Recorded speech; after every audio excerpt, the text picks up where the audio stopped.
உணவனத்தினில்ல பெட்ட குயில் கூவையில உன்னுடைய வேதனைய நான் அறிஞ்சேன். கிளி கையாதோட சின்ன சின்ன கோலாமிட உள்ள மட்டும் வழிய நானே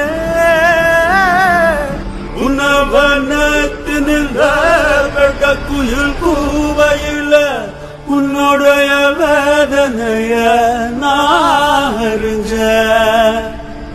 கிளி கையாதோட சின்ன சின்ன கோலாமிட உள்ள மட்டும் வழியே